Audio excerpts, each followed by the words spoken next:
বাংলাদেশের ফুটবলের এখন বর্তমান যে অবস্থা আমরা দেখতে পাচ্ছি, বাংলাদেশের ফুটবল নিয়ে আমরা অনেক বেশি আশায় এখন বুক বাঁধতেছি যে বাংলাদেশ একটা সময় দক্ষিণ এশিয়ার সবথেকে সেরা দলটা হবে এবং সেটা হওয়ার জন্য বাংলাদেশের যা, যা এলিমেন্টস প্রয়োজন সব ধরনের এলিমেন্টস কিন্তু এখন বাংলাদেশের আছে। বাংলাদেশের বিদেশি বংশোদ্ভূত যেই খেলোয়াড়গুলো আছে এগুলো কিন্তু বাংলাদেশের সবথেকে বড় প্লাস পয়েন্ট। বিগত 15-20 বছর ধরে বাংলাদেশের ফুটবলের অবকাঠামো এত বাজে অবস্থার মধ্যে ছিল, আমরা কখনোই বাংলাদেশে ফুটবল ম্যাচ দেখতাম না এবং দেখার জন্য মাথা ব্যথা পর্যন্ত ছিল না। কিন্তু নতুন উদ্যমে যখন বাংলাদেশের ফুটবলটা তাবি তাওয়ালের হাত ধরে যখন বাংলাদেশের ফুটবলটা আগানো শুরু করছে, বাংলাদেশের ফুটবলের ম্যাচ কখন হবে এটা দেখার জন্য আমরা প্রত্যেকটা মুহূর্ত ওয়েট করে থাকি। এবং বিদেশি বংশোদ্ভূত ফুটবলারদের মধ্যে যারা ট্রায়ালের মধ্যে এসেছিল তাদের থেকে 6 জনকে সিলেকশন করা হয়েছে বাংলাদেশের আন্ডার 23 টিমের জন্য। এবং তারা হয়তো বা বাংলাদেশের ফিউচার স্টার্ট হতে যাচ্ছে।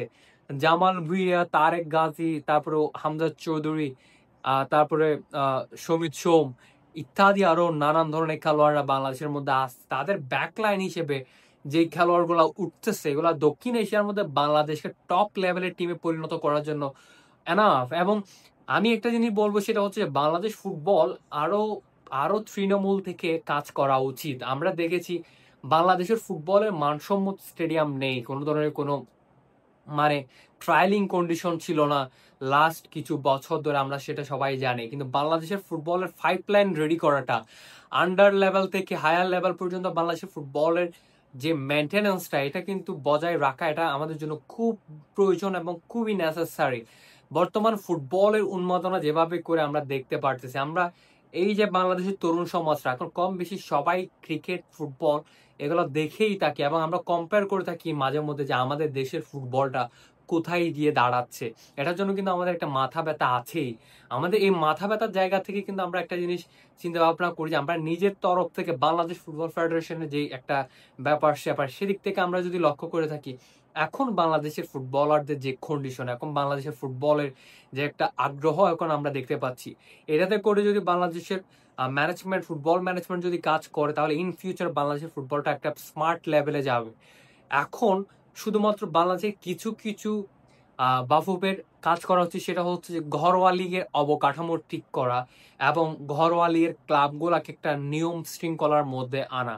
এই জিনিসগুলো যদি প্রপারলি করতে পারে, ঘরোয়া লিগ হইতে পারে বাংলাদেশ ফুটবলের অন্যতম একটা ফাইভ লাইন। কারণ ঘরোয়া লিগের মধ্যে নানান লেভেলের ফুটবলাররা খেলে থাকেন, তাদের আগমনে তাদের পারফরমেন্স, তাদের ব্রিলিয়েন্স, তাদের এক্সট্রাঅর্ডিনারি পারফরমেন্স আমরা দেখে থাকি।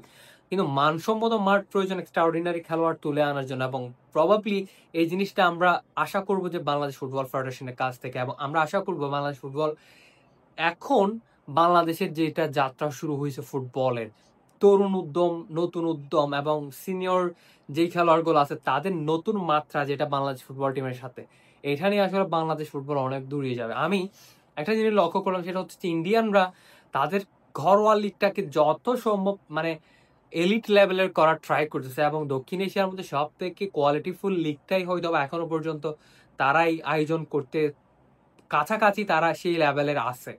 আমি আইএসএল এর অনেক ম্যাচ দেখে থাকি, তাদের প্রত্যেকটা ম্যাচ এবং দর্শকদের ক্রাউড এবং তাদের গ্রাউন্ড এগুলো কিন্তু জাস্ট অসাধারণ একটা হাউসফুল ভাইব কিন্তু তাদের খেলা দেখে আসে। যদিও বা ইন্টারন্যাশনালি তারা তত বেশি প্রভাব বিস্তার করতে পারছে না যদিও বা, কিন্তু তারা অবকাঠামোকে শক্ত করার জন্য যা যা করা উচিত তাই করে যাচ্ছে।